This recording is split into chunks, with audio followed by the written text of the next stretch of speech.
Hoy vamos a hablar sobre lo que para nosotros es el misterio de Bielorrusia con una persona excepcionalmente interesante para nosotros, Albert Santin. Hola, buenas tardes, Albert. Muy buenas tardes y gracias por invitarme al canal. Bien, Albert Santin es periodista en el periódico estatal de Bielorrusia, Minskaya Pravda, ¿no? Y es un interlocutor excepcional, entre otras cosas, porque habla perfectamente castellano y comprendernos bien puede ser fundamental en este tema, ¿no? Bueno, vamos a ver, para empezar, nosotros siempre comentamos nuestra experiencia, la de Kai Center, al acercarnos al fenómeno de Bielorrusia, ¿no? Hace aproximadamente 10 años de pronto nos encontramos con algo que para nosotros fue una sorpresa conceptual impresionante, que es simplemente darnos cuenta de que Bielorrusia existía. Es decir, que aparentemente había un país en mitad de Europa con 10 millones de personas industrialmente avanzado y que en el cual, según los datos que estábamos viendo, pues un 60, un 70% de la producción empresarial estaba en manos públicas. Claro, algo que en los últimos 30 años hemos estado pensando que era imposible.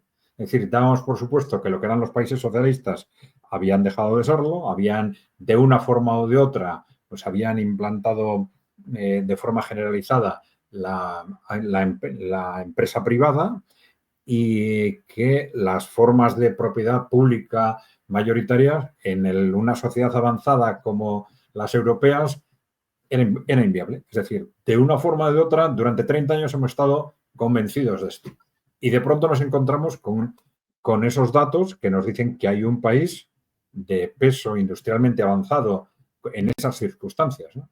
Y claro, esto es lo que nos llevó a generar una extraordinaria curiosidad, un extraordinario interés por el fenómeno de Bielorrusia, sobre el cual nos costaba conseguir información, porque luego comentaremos este tema, pero es un tema del que nadie hablaba.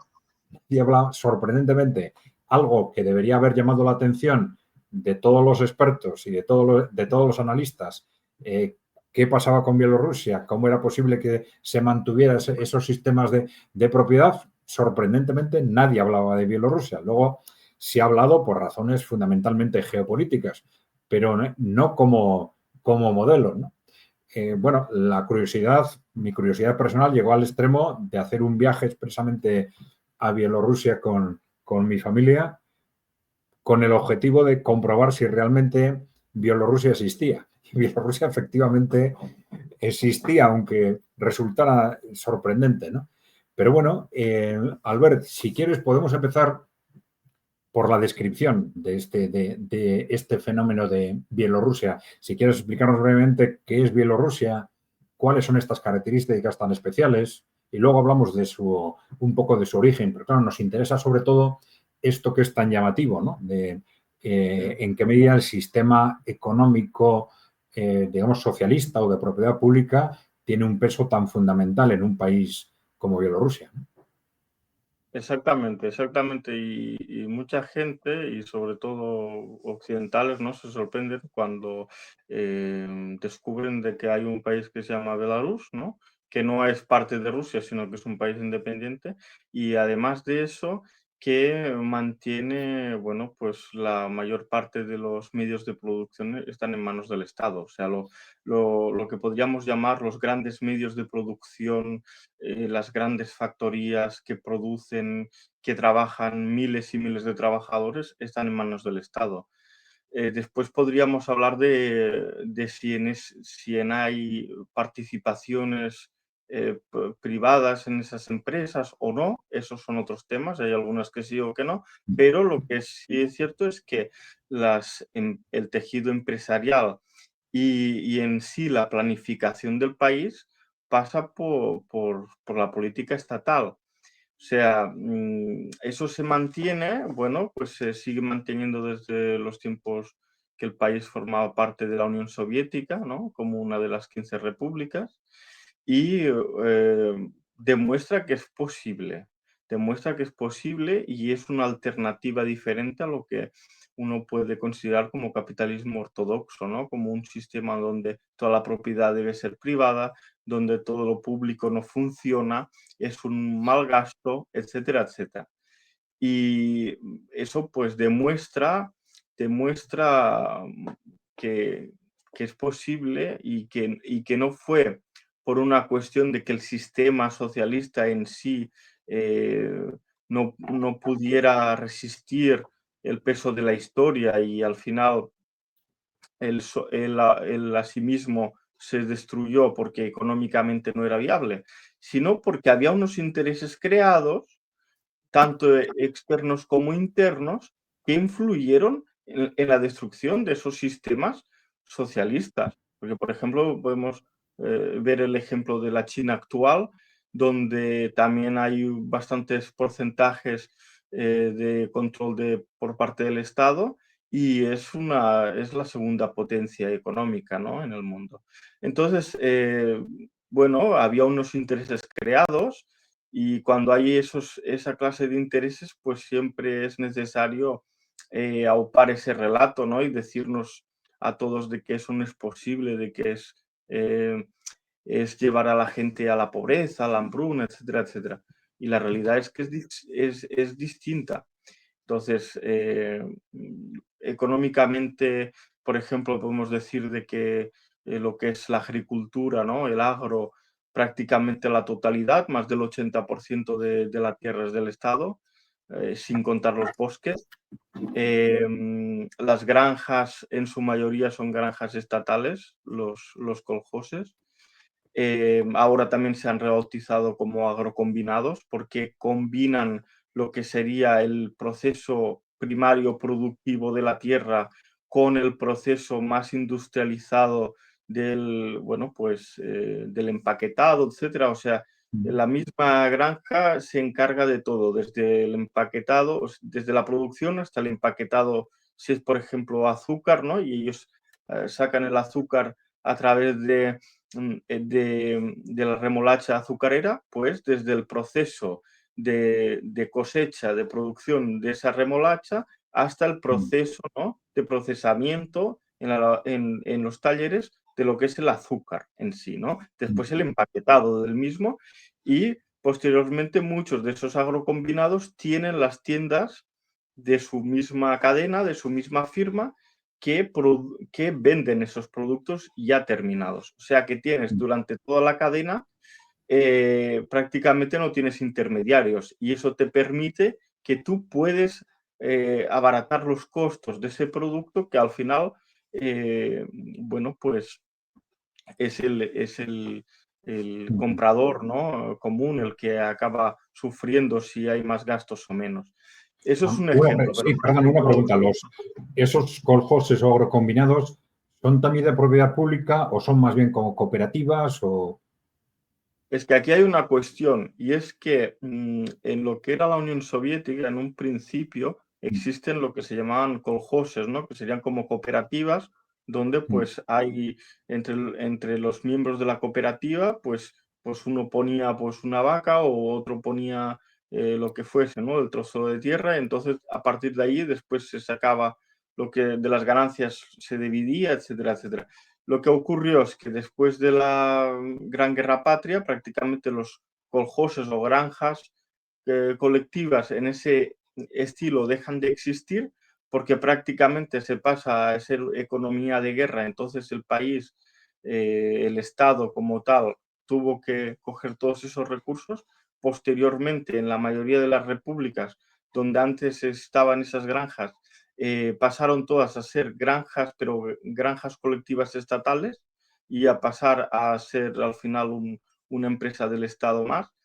Y bueno, ese es el proceso un poco histórico. Y entonces, por ello, sí que se sigue llamando como coljós y ahora también están los agrocombinados, pero lo que serían los socios en la cooperativa, al final mayoritariamente es el Estado. El Estado. Entonces, sí, esa es la diferencia. Antes sí que existía y sobre todo en el periodo entre guerras, ¿no? Sí que existió. Lo que pasa es que después, por una cuestión histórica, por por la cuestión de la guerra, eso cambió un poco, aunque el nombre como tal no se llegó a cambiar. En la industria has hablado de que las grandes empresas, perdona, creo que te he interrumpido, ¿no? Estabas diciendo algo, continúa si quieres. No sé si Y recuerdo. bueno, estaba comentando en la industria, por ejemplo, está la industria automovilística, que es una industria muy potente, que producen desde tractores, motocicletas, está la Motovela, que es la fábrica de producción de motocicletas, está la de tractores, está la de volquetes de minería, que los volquetes de minería Velaz, por ejemplo, representan más del 30% de las exportaciones, eso no es poco. Después están, por ejemplo, ahora hay una empresa mixta que es bielorruso-china, que se llama Belgi, que producen automóviles, o sea, coches, ¿no? Tenemos la producción de camiones MAZ, que producen los camiones civiles, o también podemos tener la producción de los autobuses, trolebuses, etcétera. Incluso hay otro holding estatal que se dedica a la producción exclusivamente de autobuses eléctricos. O sea, también no es simplemente conservar la tecnología que existía hace 30 años, sino que al final es renovarla, aplicarla a nuestros días y poder pues estar también acorde con la política contra el cambio climático, etcétera, y por las renovables también. Ahora, por ejemplo, en la producción de Belgi, pues están preparando un prototipo de modelo que utiliza gas, me parece que es gas licuado o gas natural. En fin, se está avanzando en ese sentido. Entonces tenemos la agricultura, que emplea prácticamente al 10% de los trabajadores del país. Después tenemos la industria, que podríamos catalogarla, entre otras, como industria pesada e industria ligera, y dentro de lo que es la industria eh, pesada, pues tenemos esos gigantes como es, por ejemplo, lo decíamos, del automovilismo. Después otras empresas que se dedican única y exclusivamente a producir las piezas que luego van a ir a ese sector industrial. Después, bueno, pues hay otras factorías en ese sentido. Tenemos la industria ligera, que la industria ligera trabajan sobre los 80.000 trabajadores. Me estoy refiriendo pues a la textil, me estoy refiriendo a la producción y elaboración de productos de piel, etcétera, etcétera, ¿no? Entonces, toda esa industria, en su inmensa mayoría, es estatal, aunque sí que es cierto que en algunas áreas puede haber participación privada, ¿no? Sí. Eso no está. O sea, tanto la pesada como la ligera es en general estatal, ¿no? Sí. Entonces, Sí. después tendríamos lo que sería más, bueno, me he dejado, por ejemplo, el sector de la energía, ¿no? Como es el sector de las minas de potasio, que es, bueno, pues una de las importantes fuentes de ingresos en lo que hablamos de exportaciones. Pero aparte de las minas de potasio, tenemos también, pues no es, puede ser que no sea tan conocido, pero hay también la producción de energía, como puede ser la energía atómica. Ahora hace poco tiempo se inauguró una central nuclear, que el país tenía una política un poco reticente porque fue el que más sufrió el accidente de Chernóbil, pero al final pues pensaron de que también sería un paso inteligente en poder tener más independencia en lo que a hidrocarburos se refiere, ¿no? A energía. Y después también tenemos el tema de hidrocarburos, perdón, tenemos que en la región, si no me equivoco, de Gómel, hay, bueno, pues pozos petrolíferos. No son muchos, pero existe esa realidad. Entonces tenemos el campo de la energía, que en su mayoría es estatal. Después tenemos en la agricultura, como decíamos, tenemos el sector del automovilismo, etcétera, etcétera.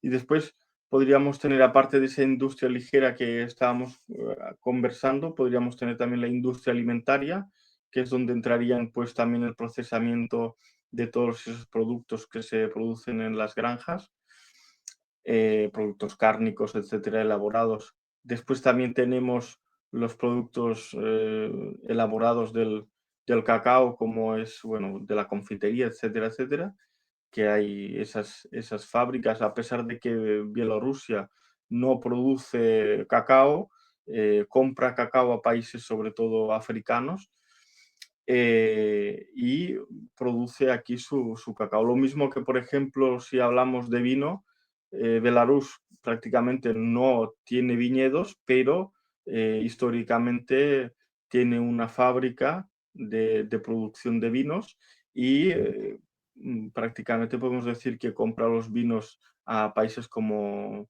Georgia, Moldavia. Entonces llegan aquí y aquí se empaquetan o se acaban la maceración de hacer, o si es necesario, de hacer licores, etcétera, etcétera. Entonces, lo que es, tiene una industria bastante potente en ese sentido. Después está el tema de las tecnológicas y aquí entraríamos también con el proyecto bielorruso-chino que se llama La Gran Piedra, que es un parque industrial donde se están produciendo, pues bueno, pues lo que comentábamos, ¿no? Hay nuevo tipo de empresas con altas tecnologías y precisamente es eso. Después lo que muchas veces llama más la atención, ¿no? al turista o al que viene a visitar Belarus es que prácticamente el sector, podríamos decir, terciario, ¿no? Lo que sería más la venta de servicios, productos y demás, puedes ver que sí que ahí hay un poco más de mano en el sentido de que puedes ver más pues restaurantes o pequeñas empresas que tienen pues bueno pues pequeños autónomos, pequeñas empresas, eso sí existe. Pero lo que sería y determina la economía del país es esa planificación que se aplica a ese conjunto de empresas que son el sustento, ¿no? Después está el sector financiero, no solamente está el Banco de Belarus, sino de que además está el banco, por ejemplo, mm, hay otros bancos que también son públicos, o sea que también el sector financiero está ligado, ¿no? Porque al final, cuando tienen que dar créditos y demás al sector económico, pues también está el sector financiero para apoyar eso, ¿no? O sea, es un binomio, ¿no? Entonces, Sí, bueno, sí, pero en la industria hay un sector privado, quizás de pequeñas empresas, talleres o algo así, o es no, prácticamente su no, sí, totalidad. sí, sí, sí, existe. De hecho, por ejemplo, si hablamos de hay la producción de químicos, ¿no? De champús, geles, productos de mujer que se llama Belita Viteps. Bueno, pues es una empresa mixta, entonces tienes Belita, que sería privada, y tienes Viteps, que es pública.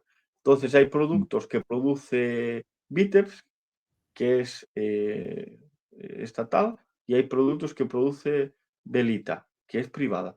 Pero se unificaron, ¿no? Como un holding, realizaron un holding. Entonces, sí que es cierto que hay algunos sectores donde hay iniciativa privada, pero siempre suele estar bastante controlada porque a veces la iniciativa privada no responde tanto o no se adhiere a los estándares de calidad que sí que lo hace la industria estatal. Entonces, como una medida también de control, eso se vira bastante, pero sí que es cierto de que existe esa oportunidad, o sea, no es algo que categóricamente sea imposible de acceder, o por ejemplo, hay empresas que producen cerámicas, etcétera, o empresas que producen algún tipo de producto de elaboración, y hay algunas que son privadas.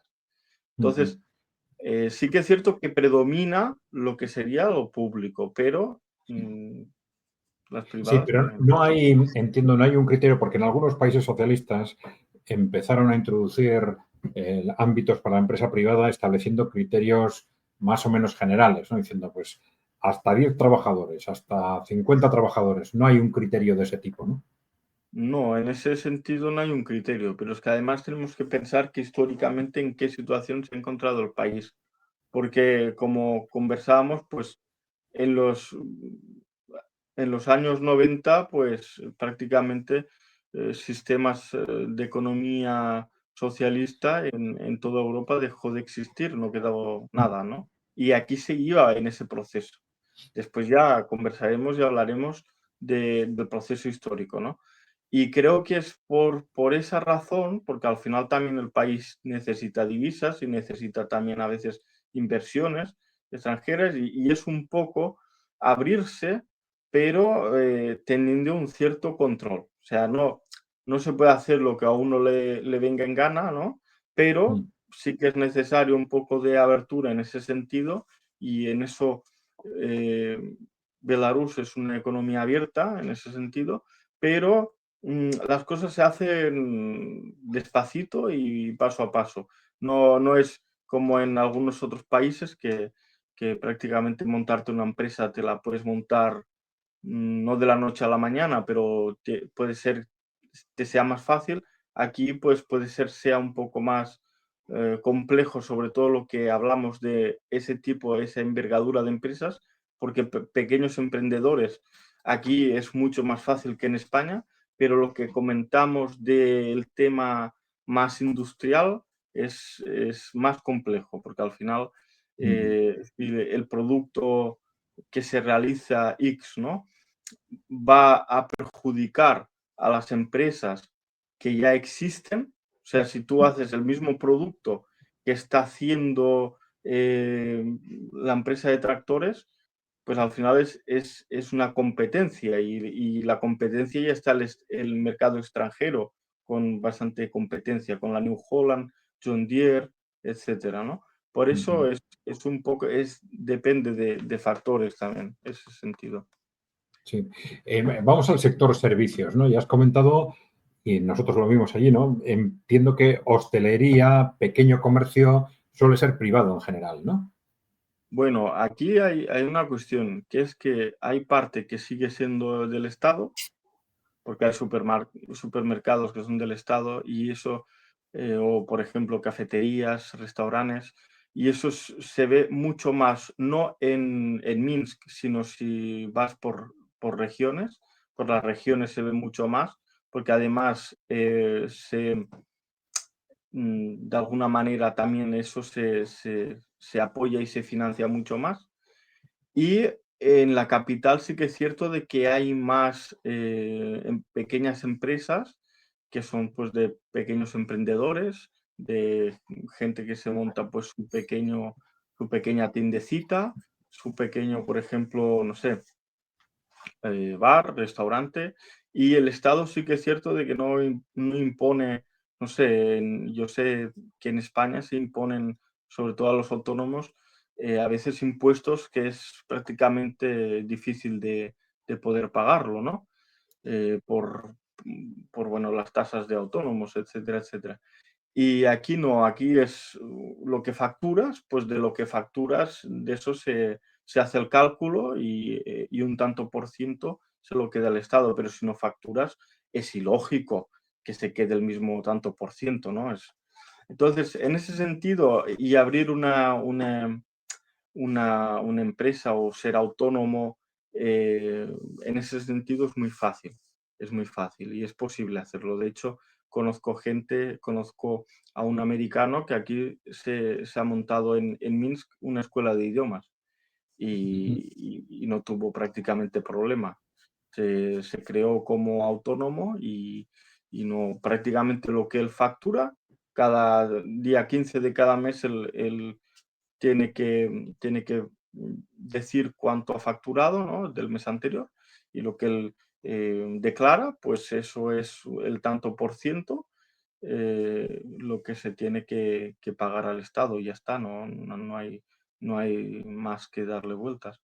Y Ujú, sí, sí que es cierto de que las pequeñas empresas, sobre todo del sector, lo que hablábamos, ¿no? Pues servicios o supermercados, etcétera, sí que existe, pero sí que puedo hacer una puntualización de que las empresas, por ejemplo, que tienen cadenas de supermercados, los productos que se venden en su mayoría son productos del Estado. O sea, te vas, por ejemplo, a una cadena de supermercados que es privada, pero la leche que te van a vender es del Estado, porque la inmensa mayoría de la leche que se produce en el país es de granjas estatales. La inmensa mayoría de patatas o la inmensa mayoría de aceite que se produce en el país es del Estado. Entonces, ellos venden ese producto y muchas veces también pagan un alquiler por las instalaciones donde están, porque al final ujú, hay lugares que sí que pueden llegar a ser de propiedad ese edificio y hay otras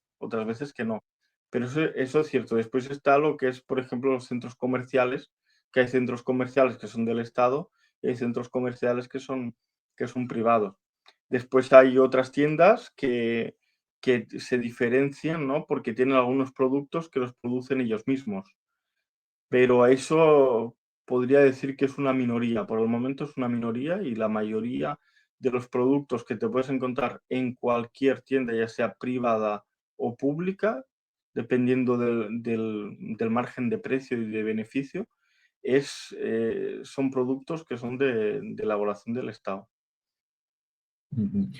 Y ese sector privado, de alguna forma, no ha manifestado en los últimos años, en las últimas décadas, algún tipo de oposición estructural, porque sabemos que ha habido convulsiones políticas muy fuertes en Bielorrusia, pero que normalmente, por lo menos lo que se percibía, era que estaban relacionados con temas políticos, ideológicos, pero desde el punto de vista de estructura económica ha habido una oposición o... Sí, sí, sí, es claramente. Y la gente, sobre todo en provincia, como comentaba, no tanto, porque en provincia prácticamente las empresas privadas no hay tantas, ¿no? Pero aquí en la capital, y te puedo decir por conocimiento, los que se han, bueno, pues no todos, claro, pero hay algunos de los que se han montado su pequeño negocio, bueno, su pequeña empresa o autónomos, pues hay gente que realmente lo que quiere es poder abarcar más mercado, poder llegar a más y en vez de tener una tiendecita, tener 5 tiendas y en vez de tener 2 trabajadores, tener 20 trabajadores y posteriormente de aquí saltar a otros niveles económicos, etcétera, ¿no? Y como eso no ha pasado, y porque el Estado eso también eso lo vigila bastante, de que tú puedes ganarte la vida, te la puedes ganar bien y puedes hacer dinero, pero hay un pero, o sea, tú lo que no puedes ir al final es en contra de la economía que es de todos, porque al final si empezamos así a repartirnos partes de la economía, al final esa economía que regresa al pueblo, porque aquí prácticamente los impuestos son muy bajos, pero las empresas cubren muchos de los gastos sociales, etcétera, etcétera, pues si empezamos a privatizar, cada uno se quedará simplemente con su beneficio y además te dirán que impuestos no quieren pagar y entonces pues el Estado social, como así decirlo, pues no dejaría de existir. Entonces, por eso no, hay ciertos impedimentos. Y sobre lo que comentabas, sobre que era una cuestión política lo que se trataba, más bien se quería vender como una cuestión política y de libertad de expresión, etcétera, pero realmente el primer programa que realizó la oposición, que entonces encabezaba Tijanovskaya, el primer programa que realmente duró poco tiempo porque causó mucho revuelo y tuvieron que cambiarlo, en el primer programa se ponía como uno de los puntos del programa político, era la desmantelación del sistema económico y era la privatización de las empresas estatales. Entonces, claro, hay un elemento clasista muy importante ahí, porque está realmente diciendo que los objetivos al final también son objetivos económicos, porque no importa, desde Rusia o desde Occidente, hay intereses en poderse quedar con cuotas de mercado que ahora no pueden quedarse. Entonces existe ese interés y por eso fue una de las cuestiones por la que financiaron esa oposición en su día. Y por eso podemos decir de que no todos, claro que indudablemente no todos, pero parte de los que habían prosperado y tenían sus pequeñas empresas o medias empresas, etcétera, en ese momento, en 2020, hace prácticamente, bueno, 4 años y medio, en ese momento, pues querían más parte del pastel. No solamente querían quedarse con eso, ya se estaban discutiendo en círculos de oposición quién se iba a quedar, pues, qué ministerios, cómo iban a repartir, quién se iba a quedar la agricultura, etcétera, etcétera. Entonces, claro, es cierto de que ha habido tensiones, ha habido problemas y cuando al final, de alguna manera, quieres hacer un sistema que conjuga, ¿no? Lo que es la economía del socialismo y lo que es también la economía de libre mercado y haces una economía mixta o como se llaman, como lo dicen en China, ¿no? El socialismo de mercado, pues no está exento de esa clase de situaciones. Entonces, también... Claro, claro. Vamos a ver. Bueno, es que lo que sorprende es, como hemos dicho al principio, es la supervivencia de ese sistema en Europa durante todos estos, ya son 35 años, ¿no? Pero si quieres, vamos al que desde nuestro punto de vista iba a ser el segundo punto. Es decir, ¿por qué se ha hablado tan poco de Bielorrusia? ¿Por qué, siendo un modelo tan distinto, tan característico, tan llamativo, no se ha hablado más, digamos, ni en círculos, hablo en Occidente, por lo menos, que es lo que yo conozco, ni en círculos económicos, a efectos de analizar, ¿no? Qué es lo que estaba pasando, ¿no?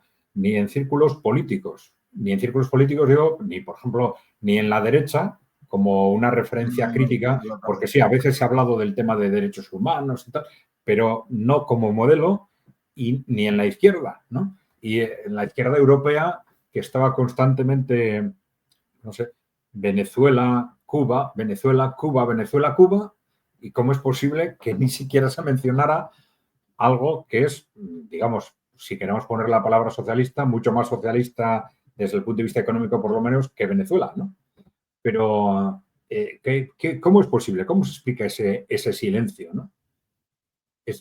Yo, sinceramente, pienso que ¿por qué realizan ese silencio? Bueno, eso está muy claro, porque al final, si explicaran realmente cómo funciona y que se aplica ese sistema aquí, entonces tendrían que mostrar los datos, tendrían que mostrar si es una economía que está en positivo o está en negativo. Entonces, tendrían que empezar a mostrar que en muchos índices el país produce mucho más que, por ejemplo, está produciendo Polonia, por ejemplo, en queso o en mantequilla, etcétera. El país, que es un país de prácticamente 10 millones, 9 millones de habitantes, produce mucho más en queso o en leche, etcétera, que países que son miembros de la Unión Europea. En términos de automóviles, bueno, pues tiene, por ejemplo, la industria automovilística es muy potente, que no tienen muchos países de Europa. Por ejemplo, nosotros en España, ¿no? Anteriormente estaba la producción de tractores, me parece, no duró mucho, y que se llamaba Ebro, ¿no? Que producía ni camiones y me parece que también producían tractores, y ahora eso no existe.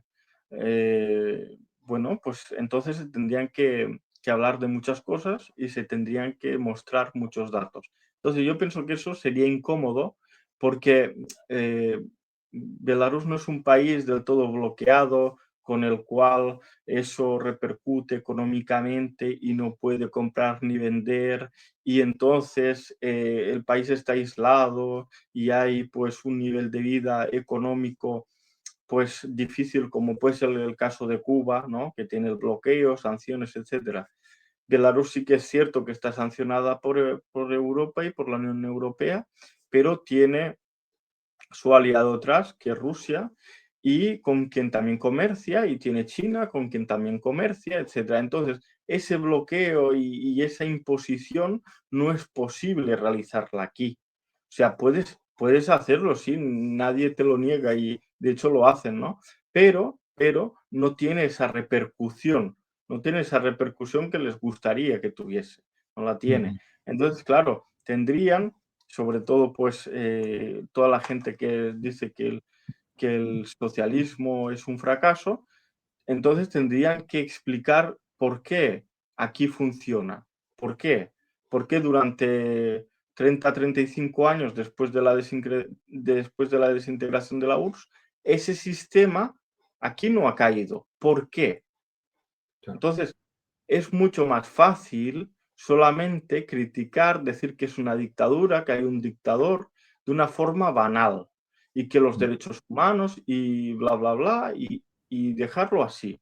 Es mucho más fácil hacer eso y centrarnos en que es una terrible dictadura que oprime a su pueblo y no centrarnos, por ejemplo, en su economía. Y cuando nos centramos en la economía, nos vamos a centrar en la economía de Rusia y vamos a decir que su PIB es el mismo que el de Italia, porque Mm. entonces los datos nos interesan y nos interesa si Rusia estuviera en el mismo camino que está Belarus, sería un país bastante potente, porque hay mucho potencial que por el momento no se está del todo explotando. Pero es eso, yo pienso que, que es precisamente por eso, por lo que sobre todo la derecha no habla de eso. ¿Por qué Pero, no claro, habla la izquierda? ese es el tema, sí. Bueno, yo pienso que también existe ese desconocimiento, esa desmoralización que existe sobre todo entre la gente de izquierdas, ¿no? Y puede ser comunistas después de los 90, eso Mm. se sigue arrastrando, entonces ese desconocimiento y después, que es muy fácil, sobre todo por medios de comunicación y también por, bueno, pues ONGs, etcétera, etcétera, vender que en Belarus hay represión, en Belarus hay condenas, en Belarus hay esto, y entonces, claro, la gente que es sobre todo progresista, ¿no? Más que de pura izquierda puede ser progresista, pues te va a decir de que no, que eso es una dictadura, que ahí pues la gente etcétera, etcétera, porque es lo que leyó, es lo que le llegó. Entonces, claro, de esa manera, de un lado y de otro, no les interesa del todo mostrar, porque entonces, claro, entonces la izquierda también podría cambiar un poco su discurso y decir, vamos a ir para allá, vamos a ver cómo esta gente están trabajando y si podemos exportar el ejemplo nosotros allá, porque el sistema que creían que había caído definitivamente, pues eso no es así. Entonces, claro, hay muchas preguntas que se tendrían que hacer. Entonces, lo más fácil de todo es ir por lo banal, decir, no, no, Mm. allá hay miseria, porque claro, tú sabes que el sueldo allí son, ¿qué son? 500 euros, ¿no? O 300 euros.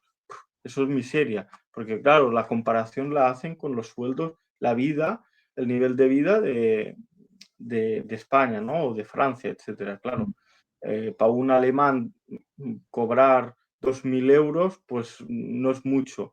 En España, pues es más. Pues aquí ocurre un poco diferente, porque aquí está el rublo bielorruso, que no es el ruso, es el bielorruso, y aquí pues prácticamente el sueldo medio de un bielorruso son unos 2.000 rublos, 2.000, 1.500 y con ese sueldo tiene muchas veces más poder adquisitivo que un occidental. ¿Por qué?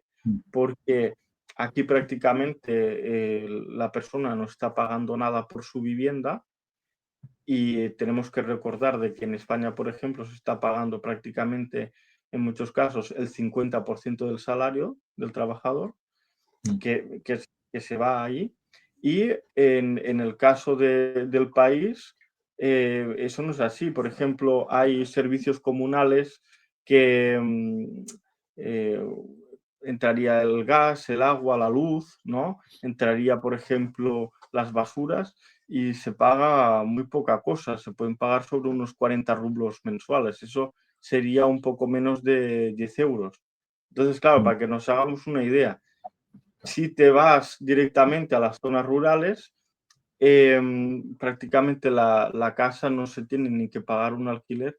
La misma empresa, el mismo agrocombinado Colhós le brinda esa casa a esa persona y tiene que pagar 5 rublos al mes por esa casa, con todos los servicios. O sea que estamos hablando 5 rublos, que al cambio serían 1 euro, son unos 3,5 rublos, pues si está pagando 5 rublos, está pagando un poco más de 1 euro. Y después está cobrando un salario de 1.500 rublos, más o menos. Entonces, claro, es también el tema de los derechos sociales, del nivel económico. Entonces, son muchos factores que yo pienso que influyen en que no sea interesante abordar ese tema. ¿Por qué? ¿Por qué a día de hoy existe esa realidad? ¿Y por qué, por ejemplo, Belarus también tiene muy buena sintonía y comercia con China, con países, por ejemplo, ahora hasta hace muy poco el presidente Lukashenko estaba de visita oficial en Pakistán, donde se han realizado acuerdos y Pakistán no solamente va a comprar los tractores bielorrusos, sino de que va a crear su planta de tractores bielorrusos en Pakistán para poder agilizar el proceso de producción y bueno, pues es en ese sentido. Y hay otras variantes que se están tratando, ¿no? Y al contrario, cómo hay productos de Pakistán que son interesantes para Belarus y cómo se puede hacer para que, bueno, pues ese intercambio no sea simplemente por barco, ¿no? Desde San Petersburgo hasta dar prácticamente toda la vuelta al continente africano y llegar hasta las costas de Pakistán, ¿no? Sino que sea a través no solamente de carretera, otros medios, o sea, todo eso está existiendo, ese nacimiento de un mundo multipolar donde los países al final buscan un mutuo beneficio, eso pasito a pasito se está yendo hacia ese sentido. Y ese egocentrismo de decir nosotros somos el primer mundo y todos los demás nos deben sumisión, eso poquito a poquito yo pienso que se va a acabar. Claro que no será fácil, pero países se están empezando también a hartar de otras partes del mundo y al final se están uniendo entre sí. Hay muchos temas que hablar sobre el caso de Bielorrusia, ¿no? De ser posible, hablaremos en otros vídeos que podamos hacer a partir de ahora, de la historia de estos 30 años, pero sí hay un tema que quizás debería habértelo planteado antes y se me ha olvidado, que para nosotros desde un punto de vista analítico es importante, ¿no? El concepto de pequeñas y medianas empresas, porque sí hemos visto, por ejemplo, que hay en países como China o Rusia, hay un reflujo de lo que se hizo en los años 90 en el sentido de consolidar, digamos, el ámbito de empresas estatales en el ámbito de empresas estratégicas, grandes empresas y tal, ¿no? Pero ¿qué pasa? Ahí es más fácil de percibir por qué la ventaja de las empresas públicas sobre las privadas, pero ¿qué pasa con pequeñas, medianas empresas? Ahí es un ámbito en el que algo hemos hablado, ¿no? Hay en el sector servicios, en el industrial hay empresas privadas, pero también hay públicas. Se puede decir claramente que las pymes, lo que aquí llamamos pequeñas y medianas empresas, son más bien privadas o hay también muchas empresas públicas pequeñas. No sé si de esto me puedes decir algo. Sí, es interesante la pregunta y yo diría que al final es un sistema más bien mixto donde también hay empresas pequeñas y medianas que son estatales y hay empresas pequeñas y medianas que son privadas, pero en lo que más toca puede ser al sector, ¿no? De los de los autónomos y pequeñas empresas, se podría definir que allí sí que hay una predominancia de lo que sería iniciativa privada, pero en las medianas o incluso si existen, por ejemplo, cadenas, ¿no? Por ejemplo, eh, la, la empresa estatal de ferroviarios, eh, aparte de tener ese servicio que da la población, ¿no? Como es el ferrocarril, aparte de eso y toda esa infraestructura que genera, desde hace muchísimos años existe una firma que se llama Dorors, que es de esa misma empresa y la cual pues tiene tiendas de suministro, ¿no? Pues de tiendas de suministros alimentarios, tiene incluso bares, tiene restaurantes. Entonces vemos que incluso empresas estatales que son, bueno, pues de tal calibre como es el ferrocarril que está por todo Belarus dando ese servicio, empresas de ese tamaño invierten sus dividendos en empresas estatales de ese calibre. Entonces, el mismo sector estatal, de algún modo, también invierte en otras esferas productivas. Entonces, Ujú. si por ejemplo tenemos, hay un ejemplo, hay aquí en la región de Minsk hay un pueblo que se llama Snov. En Snov hay un agrocombinado. En este agrocombinado, ¿qué se ha hecho? Pues, por ejemplo, no solamente es lo que hablamos, ¿no? Carne, leche, huevos, después tenemos cereales, patatas, etcétera. No solamente eso, no solamente los alimentos procesados, sino que además de los beneficios, pues en ese pueblecito hay un hotel que está producido gracias a esos beneficios, también las tiendas que venden los productos de esa empresa estatal. Y al final también hay competencia entre empresas estatales que tienen los mismos productos. Por ejemplo, sobre todo eso se puede ver el tema de alimentación, ¿no? Porque tienes el agrocombinado de Grodno, tienes el agrocombinado de Brest, bueno, hay bastantes. Y entonces, claro, cada uno también tiene sus tiendas propias, ¿no? Y cada uno también compite para tener más cuota de mercado. Pero eso es todo eh, en, en el mismo estado. O sea, al final es como un pequeño estado dentro del mismo estado, el que al Ujú. final produce en ese sentido. Y después Bueno, están esas empresas, ¿no? Que son un derivado de los beneficios de las grandes empresas. Por ujú. ejemplo, tienes en, en la empresa MSKT, ¿no? O, por ejemplo, tienes en la empresa MTZ que producen los tractores, que no solamente ellos se dedican única y exclusivamente a la producción de tractores, sino que además tienen sus tiendas de alimentación, tienen restaurantes, tienen bares. Entonces, al final es también eso, sí existe iniciativa privada y, por ejemplo, si quieres, te puedes ir a tomar, no sé, un refrigerio, te puedes ir a tomar eh, o comer algo en un restaurante que es privado, eso nadie te lo quita. Y también están allí y existen. Pero aparte, pues están, pues estas, como podríamos decir, al final son los beneficios que no se lo ha quedado ese grupo empresarial o que ha invertido otra vez en crear, en crear más trabajo, ¿no? En crear más riqueza.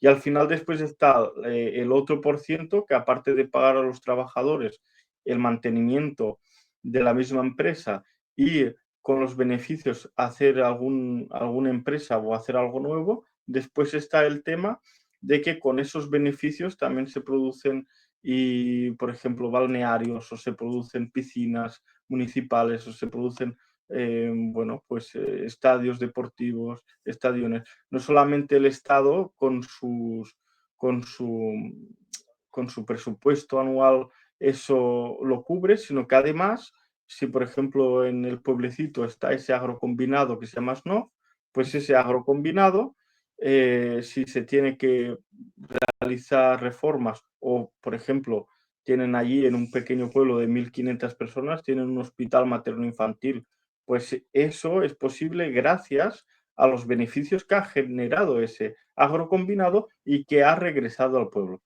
¿Cómo ha Ujú. regresado esos beneficios? Pues claro que no le va a dar a cada ciudadano un rublo o 2 rublos, sino que van a coger y van a hacer infraestructuras públicas. O sea, Ujú. hay esas variantes, esas Un diferentes tema variantes. o unos temas apasionantes, Albert. Bueno, si te parece, te cojo la palabra y quedamos comprometidos para hacer nuevos vídeos ya centrados en temas concretos, si te parece. Bueno, Ah, a los que por nos mí habéis perfecto. escuchado, gracias por vuestra atención. Ya sabéis, darle a la tecla de suscribirse a nuestro canal si no estáis suscritos. Ya sabéis que es gratuito. Gracias por seguirnos, dejarnos preguntas o comentarios que intentaremos irlos analizando en la medida en que podamos. Y muchas gracias, Albert, por estar con nosotros en esta colaboración extraordinaria y para nosotros, por lo menos, apasionante. Muchas gracias a ustedes por invitarme y aquí estaremos. Si podemos aportar un granito de arena y que la gente conozca una realidad diferente, ¿por qué no? Gracias a Estupendo. usted. Muy bien. Un saludo.